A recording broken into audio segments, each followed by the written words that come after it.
Okay.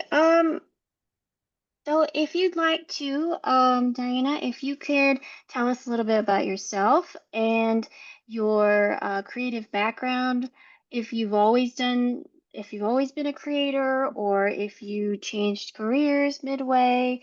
Um, so yeah. Alright. Yeah, for sure. First of all, thank you so much for the opportunity. I'm so excited to be talking here with you guys. So yeah, I would love to talk about my artistic process. I've kind of always been, oop, I just got really big on Zoom. I've kind of always been an artist. I consider myself someone who's been kind of a lifelong artist. I've always had art be a part of my life, whether that be writing or visual art or film or theater. And these are things that I think really intersect throughout the course of my life. I was a spoken word poet while I was in high school. I started writing while I was in middle school, and even earlier than that. And I started like video editing and playing around on YouTube, making YouTube videos when there was really like a heyday for that for Asian creators in the early 2000s. So I consider myself someone who has always been a creative, but it wasn't until college that I started thinking about it as a career for myself or something as uh, a lifelong practice. And I think that was because I was really fortunate enough to like be able to see like potential to pursue that when I was in college. You know, like I come from a family where no one is really an artist. Not because they wouldn't want to be. My mom is someone who is immensely creative. She loves dressing up, she loves designing with flowers. She's someone who like, you know, thinks about the world in a really poetic way. But she wasn't given the opportunity to do that. She's a nail tech. I come from a Vietnamese family. So that wasn't something that was ever, you know, like something that they were ever thinking about. But when I got to college, I decided I wanted to pursue filmmaking, especially professionally, which at the time was a really big step, but my family was really supportive because I think that was something that they wanted, like they wanted that future for themselves, because that was something that we already shared when I was growing up, like the ability to watch a show or watch a film and then just be profoundly moved by it. So I consider myself a lifelong filmmaker and theater maker. I am someone who in practice is a writer and a director mainly, but I also fill in a lot of different other roles. I'm also a production designer. I'm also an intimacy coordinator because I think consent is really important, especially in different artistic spaces. So that's kind of the culture that I like to create as well when I'm on a set. I'm also a producer. And I think by wearing a lot of different hats when it comes to making film and theater, it gives me a really robust understanding of like the labor practice behind it, but also allows me to like just create in so many different ways, whether I'm the person shepherding your work or whether I'm supporting a friend's work. But I think of my art as something that is really in alignment with also kind of the person I am in my community. So I'm also an organizer and a community educator.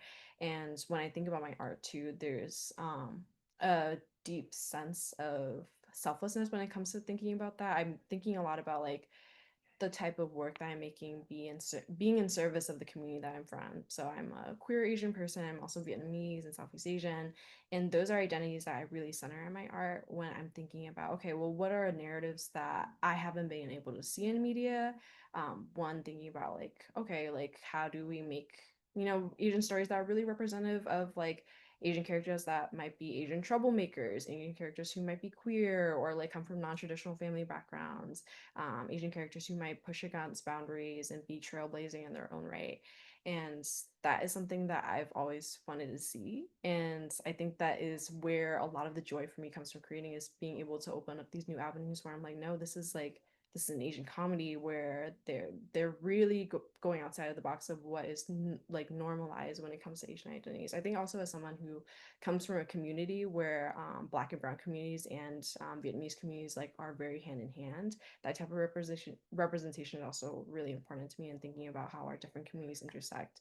So I really think about my art as something that is a channel to open up alternate possibilities in terms of living and loving, and I really love the ability to be able to fortunately do that through my art, not just thinking about, okay, what's entertaining or what might be, like an interesting story, but what is actually like really groundbreaking and necessary in terms of being able to really empower next generations of Asian young people in order to see themselves in media and be able to think, okay, like not only am I able to imagine a greater and better future for myself, especially if I'm not coming from a background that might be, one that you usually see on TV, where it's like the super smart Asian character or like an Asian character who's coming from a well supported, college educated background. But one where it's like, no, there's like a multiplicity of different identities and they're all very important. So, yeah. Well, thank you for that. So our next big question is, so tell us a little bit about your project, kind of what inspired you. I mean, you kind of already kind of talked about that, but kind of what the grant money will be used for, how it will be used, and if it's something that you can have done by the deadline end of September so that we can have a reel in October. Yeah, for sure. So I would love to use the grant in order to complete post-production for my film band practice, which is a short film that I shot in March. So we were in production and principal photography in March, and it's a romantic comedy. I love those. But it's a queer romantic comedy that is set in New Orleans, at a New Orleans high school, and the two main characters and our leads are a Black majorette and a Vietnamese band geek. They're two best friends, and they're coming from a really specific community experience when it comes to, being Southeast Asian and Black in New Orleans, and also queer. So it pays a lot of homage to the culture around like band and the culture around like just creation and dance and music in New Orleans. And it's them trying to check items off their bucket list before the end of their senior year. And the first thing on that list is Kiss Girls. So they're both kind of like social pariahs at this point. So they're just trying to make their way through high school and get these first off their list. So it's blending a lot of different things. I mean, of course, it's a romance, it's a comedy, but it's also like very much like a trial first. So it's a lot of exploration. And we had a really incredible time on set in New Orleans. My screenwriter is one of my really close friends, Linda, who is an incredible Black queer screenwriter. And we kind of conceptualized the project um, in one part because of the partnership that we have as friends. So we've already made films before. One of our previous films, A Poem Called Love Jones, did really well during the film festival circuit of last year, during 2024. So we screened in like multiple different countries. So we screened in Brazil and the UK. We have a screening coming up in Germany. And I think what that film gave us a taste for, because we made that film off $0 and 0 cents, is that we have the potential to potentially do that as a livelihood. So band practice was filmed as a proof of concept because we eventually want to adapt it into a feature-length film. So this is kind of our bite of the apple in terms of being able to say like, okay, like this is our film. Now the next step is to process and make it. Um, a couple logistical things about band practice is that like it's actually in the middle of post production right now. So we have the first edit of the film already done. If you guys would want to see that, I'm happy to send a link as well. And we're currently in the process of coloring it. So our colorist is coloring it and adding all this like beautiful texture and life to it. We've hired a sound editor and a composer in order to work on it, in order to really capture the magic of behind it through music. So we're gonna have like an R&B score come in, which is also a first for this film because I feel like you don't really see that in film. Like you usually see more orchestral scores, especially when it comes to rom com. So we really wanted an R&B score because, well, that's something that's very generational as well, and also very grounded in our music taste. So a lot of the money will be spent on creating the post production for the sound. So it will be spent on like paying our composer, paying our sound mixer, and also paying for a DCP, so a digital cinematic package, in order to be able to submit the film to film festivals and have it in like a format that's ready to screen. Because we filmed the film in 4K, and we filmed it on an Arri Alexa. We were really fortunate to have the Panavision like New Filmmakers grant, so we were able to like film on this really big boy camera. But in order to have it like screenable like on a wide scale format, we do need to convert it. So that's what the DCP cost would go towards. So Yeah, and in terms of whether I'd be ready for September, I could be ready in a month, or maybe 2 months. Let's be real. Probably 2 months, but I don't anticipate needing until September. I'm like hoping to wrap up by like late July latest. So yeah, I'm really excited and happy to send over that first pass if you guys want to see it. Yeah, no, that would be great. And since it is the first pass, it's just for viewing, right? You Yeah. don't want to like share it out or anything. Okay, Yeah. just to double check. Um, so another important thing is, since this is it's a small grant. It's not like earth-shattering, super life-changing or anything, but because we know that again, there's still not a whole lot of representation when it comes to API, and not a lot of opportunities available, which is why Kat, wanted to create something like this. So, what does this mean to you personally, and not just community, because obviously you're doing this project for the community, but I'm sure also, this is, also important to you. And then of course, if how are there other ways that VAF can help you, besides just this grant? Yeah, for sure. So I think like on a personal level, like I'm like I think honestly for me, whatever money I'm not getting from this grant would be coming out of my pocket. So like, that's like stuff that I would be, like I'd be like cutting from like my paychecks from my like day job in order to be able to like fund my creative project. And I think like especially like the film industry is something that's notoriously incredibly expensive to get into. Um it's something that requires like so much labor intensive money, like it requires so much money for labor and so much money for like all the different necessities that you need to do it. So like the ability to even do it in the first place is something I'm incredibly grateful for because I've nurtured this like skill over the course of years. So I'm like now able to think on a practical scale, like how do I produce my own work. But 1,000, 1,500. That's kind of like a really like large shifting amount of money for me because that's money that I wouldn't be spending myself. So that's really meaningful in itself. Um, on a personal level, what does this mean for me as an artist? I think like, well, this is gonna be my first like professional out of college film.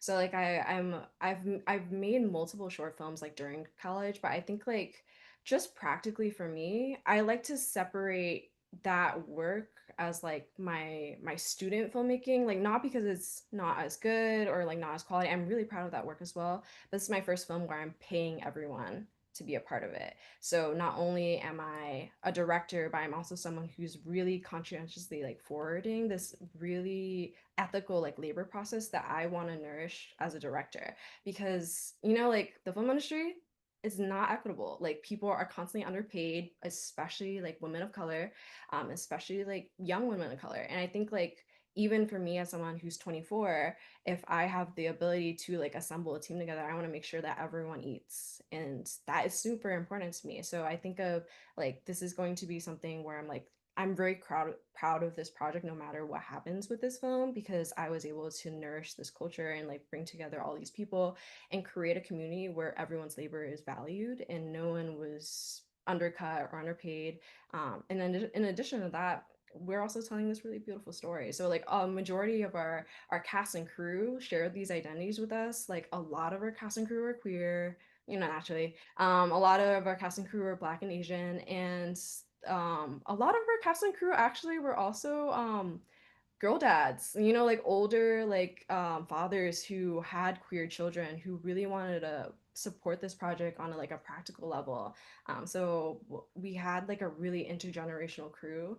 And I think for me, like the ability to finish this project and bring it to fruition, like reminds me that there is a future of art making that can be loving and just. That it can like like the story can be just, but also the process can be just. And I feel like a lot of times when it comes to film, like you you might have a good story, but like the process to make it is also could be something that's left in the weeds. Like there are plenty of amazing films, but also like we see this in films like Honora, where Sean Baker was really undercutting it and not like providing an intimacy coordinator on set.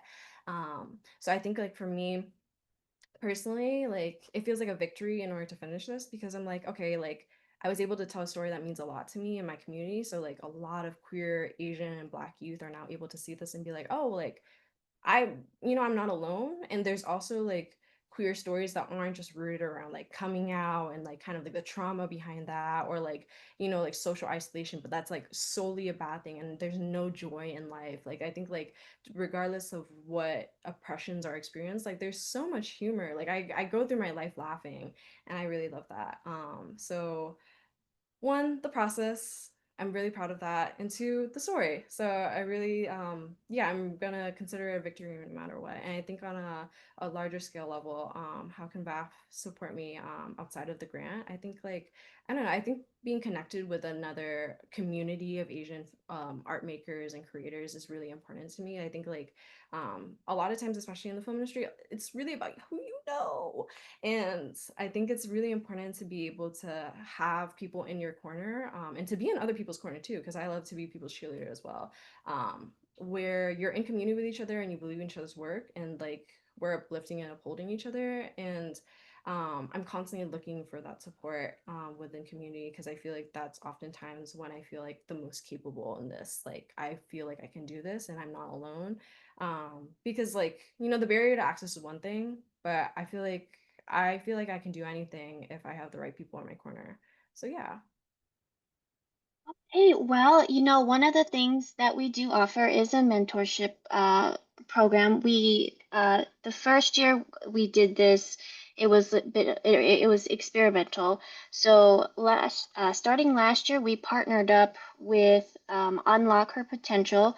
Mhm. I'll put the link in the chat room. So it was started by Sophie Chang, who's based in New York. She was actually like the first female Asian American um, person to be in the hip hop industry. She was a manager for Wu-Tang Clan. I mean, it was unheard of at the time, and even now it's still rare. So she knows.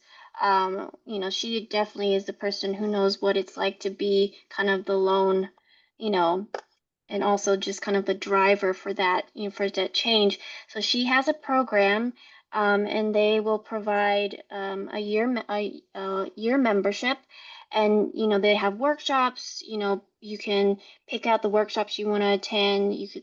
They'll pair you up with different community members. So hopefully. That's something that you can definitely use to help with your further your career. Um, I just have a couple more questions. So just really quick, like how did you hear about our grant? If you had any feedback about the grant process, if we had better ways to spread about the grant. Yeah, I saw it on Instagram. I think it was like saw a little post. My algorithm was just working right. And honestly, I don't have any major feedback. I feel like the form was really accessible, and I think like all the instructions were like easy for me to read. And obviously like I saw it. So it made its way towards my direction. I also sent it around to some friends as well. So I don't have any major feedback, but whoever made the website did a really good job. Good to know. Yeah. So Kat makes our application. So kudos to Kat. Uh, so last thing, um, if you get accepted as a recipient, would you be able to attend our luncheon in October 19th? October 19th. Yes. Well, okay then. Did Kat or Suji want to do the honors? Well, I just wanted to say that your application really stood out because it was just so organized, and that I love that you said writing was your heart and soul. That resonated with me because writing is something that I really loved as well. As someone who's a creative, who spent 13 years in healthcare, just really Mm. pulled back by like the bureaucracy and corporations and work like that, it drained me and burned me out. And just being able to be in a creative field every day, I feel my life coming back. So I could read life in your application. I love that. I love that you had, specifically what you wanted to spend the money on, and that your project with our assistance will come to full fruition, which is very amazing. So I would like to have the honors along with Suji, and with Michelle to congratulate you as one of Oh my our God. Ah, recipients for the congratulations. 2025 Whoa, I didn't know. Creative Like right Congratulations. away. Oh my God. grant. That's Yeah, so you shined, you shone. We had Oh, 200 plus applicants, so and we had a very vigorous process, and we had to vote on, who we wanted to vote for. I think you came off very, very strong amongst all of everyone in the committee. So we are excited to see you in October. God, that's so I exciting. Yes, and believe we'll give we you more information later great. on. Yes, go ahead, Suji. Oh my gosh. What? Oh my God. I'm like in shock because I Just didn't expect to get just this. on behalf of the uh, no, that's great. And we're hoping that along with the scholarship that you will find a community. I think that is Mm, something that our grant winners in the past have really found. And as much as we can, we hope to amplify your work. And like you said, I think it's mm, very true, especially in filmmaking, that it is about who you know. And we mm. hope that we can broaden that network for you, as we move forward. But congratulations. We're so excited. I mean, like Kat and Michelle said, your application was phenomenal. And you're right, Mm. just for at 24 to be able to express yourself so well is just impressive. So we wish you good. I can't wait to see. Please send us, the short. We'd love to see it, and yeah. it'd be fantastic. So, but Oh, congratulations. Yeah, so it's so much. Such an articulate, honor. how you present yourself, how you were explaining, how you were answering the questions. Kudos. Yeah. Oh, You speak like someone with an old soul. We tell that you're 24, you speak with someone who eventually can be on a TED Talk stage, oh, who could be at a Gold House award ceremony, all these things will help manifest for you, hopefully. Yeah, I had to check like when your birthday was on your application. But yeah, no, Shelby will email you later after we've conducted all the interviews with more information. But if you can let us know by July, if you for sure can come, I mean, of course you can confirm now, of course, but we will offer a travel stipend of $500. So that will help cover, I know we understand traveling is expensive and nowadays, but if we give you enough time ahead of time, plane tickets shouldn't be as expensive.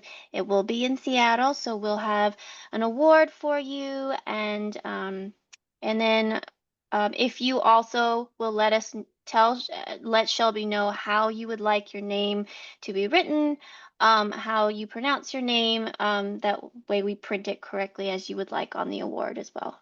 Yes, I mean the travel cost, yes.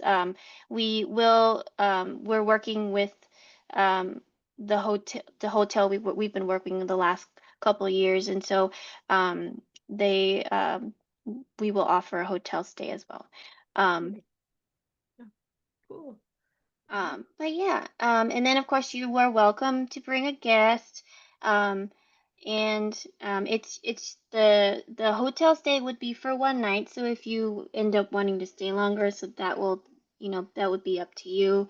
But our stipend will cover airfare, and then hotel for Awesome. one night. Gosh, that's so exciting. Thank you guys so much. I also I'll drop a link to the first pass of the film in the chat just in case you guys want to check it out. It is Oh not yes, of mixed. course. It is not colored. Like there's no composition, but the base edit is there. So yeah, love your thoughts as well. But I'm so honored. I'm so happy to share this project with you guys. And even beyond this award, please keep tagging us, share your work. We keep reminding I mean, not all of them do, but whether it's a big or small project, or even just, even just, how your life is going, share on Instagram, tag us so we can continue to promote our grant winners, because we don't want it to just end there. We want to continue, to help we wanted to continue being part of your growth. And what you in your journey. Yeah, absolutely. Oh, absolutely. I'm going to be. I'm in it to win it. I'm so excited to be a Okay. part of this Good to community. know. Yeah. All right. Well, thank you again for applying. And congratulations again. Have a great weekend, and we will be in touch with you soon. All right. Thank you guys. Have a good night. Congratulations. Take Thank care. you. Enjoy. Bye. Bye. Bye.